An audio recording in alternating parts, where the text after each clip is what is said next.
Good morning students. कक्षा 9 में रेखाएं एवं कोण से संबंधित हमारी प्रश्नावली चल रही थी।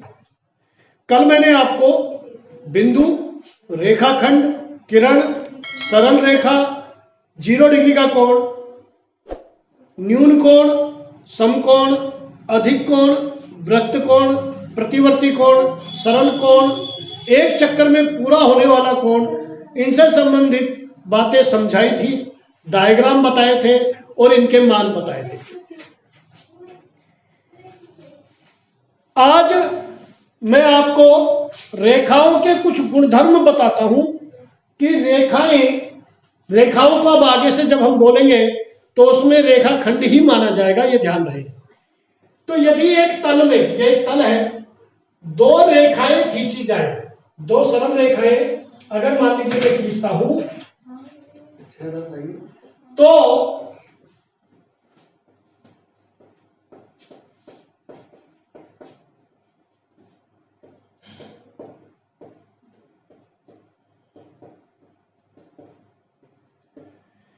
एक तल में दो सरल रेखाएं यदि खींची जाए तो इनके दो प्रकार होंगे। एक तो होंगी प्रतिच्छेदी रेखाएं, प्रतिच्छेदी रेखाएं यानी कि ऐसी दो रेखाएं जिन्हें आगे या पीछे बढ़ाने पर एक दूसरे को किसी बिंदु पर प्रतिच्छेदित कर दे, ये प्रतिच्छेदी रेखाएं हैं। AB और CD दोनों प्रतिच्छेदी रेखाएं हैं। इन्होंने एक दूसरे को O बिंदु पर प्रतिच्छेद किया यानी कि काटा। अगर मैं कहूं कि ये रेखा और ये रेखा प्रतिच्छेदी रेखा है या नहीं, आप कहेंगे है, क्योंकि आगे या पीछे बढ़ाने पर ये एक दूसरे को काट देती है, इसलिए प्रतिच्छेदी रेखाएं कहलाती हैं। इंटरसेक्टिंग लाइंस बोलते हैं इनको। और दूसरा है समांतर रेखाएं, पैरेलल लाइंस।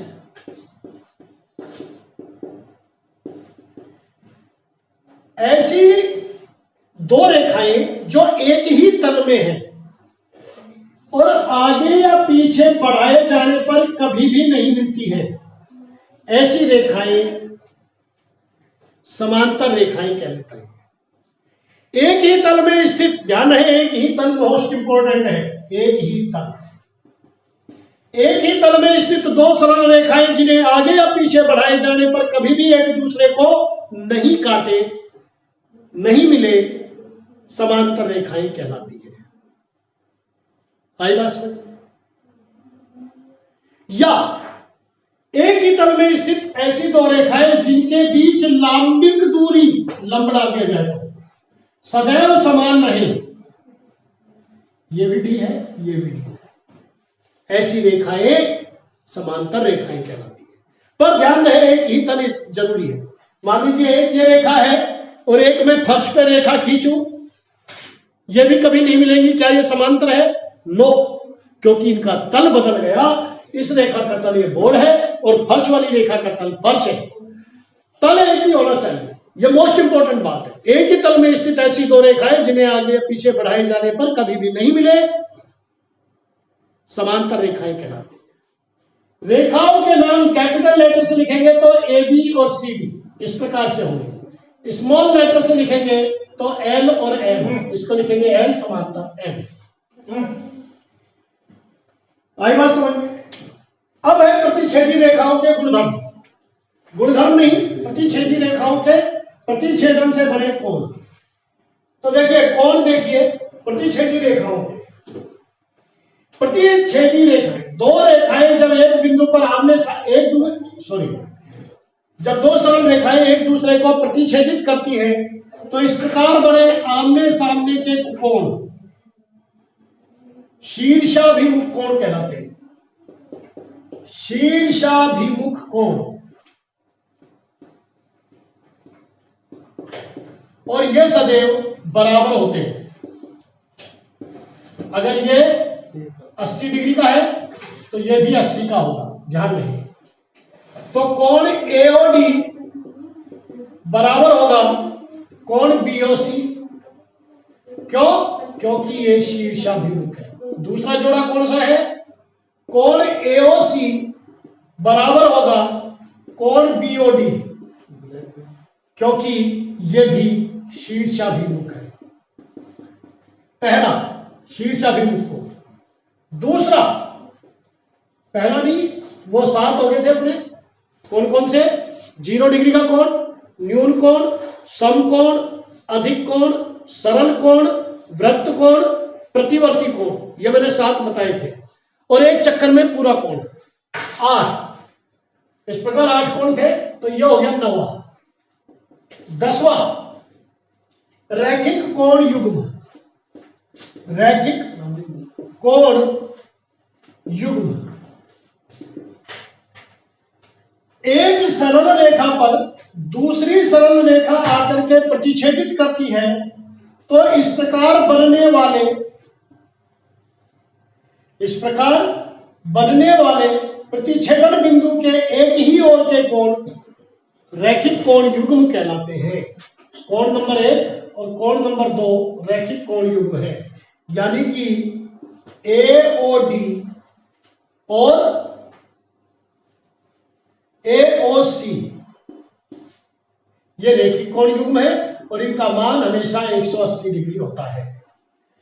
किसी एक सरल रेखा पर दूसरी रेखा आकर के गिरती है या प्रतिच्छेदित करती है, तो प्रतिच्छेदन बिंदु पर एक ही ओर के बनने वाले कोण रैखिक कोण युग्म कहलाते हैं और इनका मान होता है 180 डिग्री। तो एओसी प्लस बीओसी ये भी रैखिक कोण युग्म है। अब यानी कि 1 और 3, 2 3, और बीओसी के साथ एक और कौन सा बनेगा? ये वाला बीओसी प्लस जो पास के बीओडी, ये भी रैखिक कोण युग्म है। और बीओडी प्लस एओडी या डीओए ये भी, यानी कि 1 और 2 रैखिक कोण युग्म, 2 और 3 रैखिक कोण युग्म, 3 और 4 रैखिक कोण युग्म और 4 और 1 रैखिक कोण युग्म है। आई बात समझ? ये हुआ रैखिक कोण युग्म और ये आपके बहुत काम आएगा, अच्छी तरह समझ लीजिए। आमने सामने के कोण होते हैं शीर्षाभिमुख कोण, और पास वाले चाहे इधर वाला या इधर वाला, ये दोनों रैखिक कोण युग्म है। ये दोनों भी, ये दोनों भी और ये दोनों भी। अब पूरक और संपूरक कोण,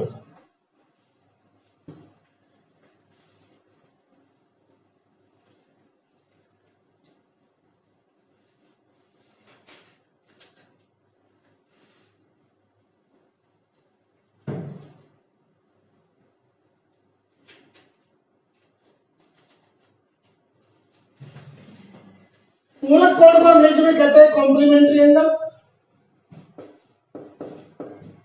और संपूरक कोण को कहते हैं सप्लीमेंट्री एंगल।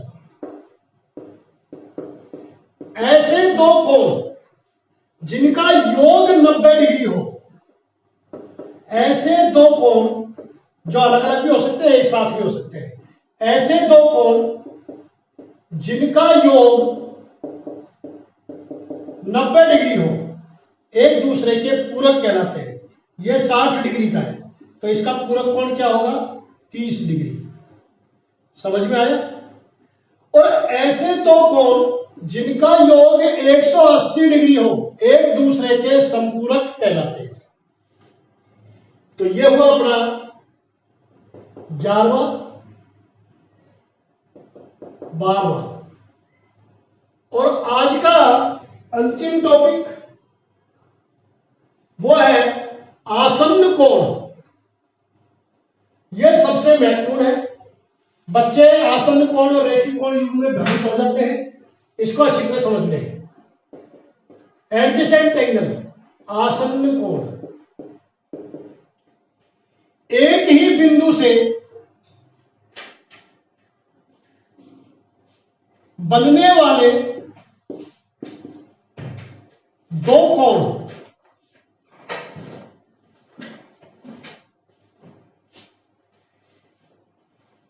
एक ही बिंदु से बनने वाले दो कोण जिनमें एक भुजा उभयनिष्ठ हो आसन्न कोण कहलाते हैं। यानी कि कोण एओबी एवं कोण बीओसी आसन्न है क्योंकि इसकी भुजा ओबी उभयनिष्ठ है। तो एक तो भुजा उभयनिष्ठ होनी चाहिए,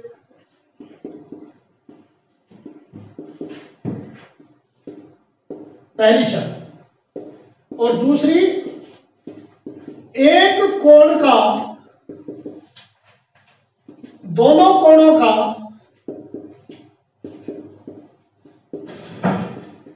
कोई भाग उभयनिष्ठ ना हो।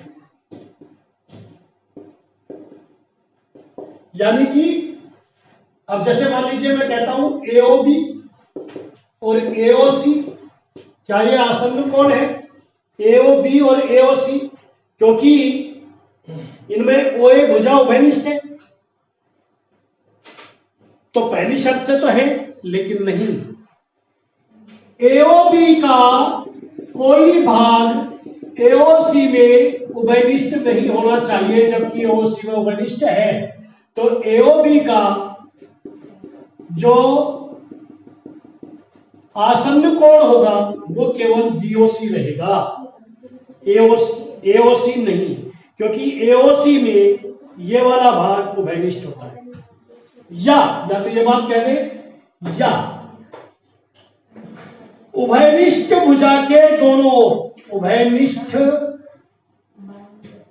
भुजा के दोनों ओर यानी कि विपरीत दिशा में कोण होने चाहिए, कोण होने चाहिए। एओबी और बीओसी में, एओबी इधर की तरफ है और बीओसी इधर की तरफ है, और यह है हमारी उभयनिष्ठ भुजा। तो ऐसे दो कोण जिनमें एक भुजा उभयनिष्ठ हो और दोनों कोण उभयनिष्ठ भुजा के विपरीत दिशा में हो आसन्न कोण कहलाते हैं। या ऐसे दो कोण जिनमें एक भुजा उभयनिष्ठ हो और दोनों कोणों का कोई भी भाग उभयनिष्ठ नहीं हो एक दूसरे में, आसन्न कोण कहलाते हैं। आज के लिए इतना ही बहुत है। आज हमने आपको 13 टॉपिक कराए हैं टोटल आज तक। कौन कौन से? 8 तो कल कराए थे और 5 टॉपिक आज। दोबारा देख लीजिए। 0 डिग्री का कोण, न्यून कोण, समकोण, अधिक कोण, सरल कोण, वृत्त कोण, प्रतिवर्ती कोण, एक चक्कर पूरा होने पर बना कोण, और उसके बाद आज जो कराए हैं शीर्षाभिमुख कोण 9वां, 10वां रैखिक कोण युग्म, 11वां पूरक कोण, 12वां संपूरक कोण, और 13वां और अंतिम टॉपिक आसन्न कोण। इन सभी कोणों को आप होमवर्क में डायग्राम सहित बनाकर लाएंगे। मैंने आपको समझा दिया है, और 1 से लेकर के 8 तक के कोणों के माप भी लिख के लाएंगे। यदि मैं कोण को थीटा कहूं तो 0 डिग्री के कोण में थीटा का मान 0 डिग्री होगा, न्यूनी कोण में 0 से बड़ा 90 से कम होगा, समकोण में थीटा 90 डिग्री होगा, अधिक कोण में 90 से अधिक 180 से कम होगा, सरल या रिजु कोण में थीटा बराबर 180 होगा, वृत्त कोण में 180 से अधिक होगा, प्रतिवर्ती कोण में 360 में से जो स्मॉल कोण है उसको घटा देंगे, वो रहेगा, और एक पूरा चक्कर बनने पर बना कोण 360 डिग्री का होता है, ये होगा। ये आपको लिख के लाना है। Now it is over for today. Thank you very much. कल से हम श्रावणी करेंगे 6.1।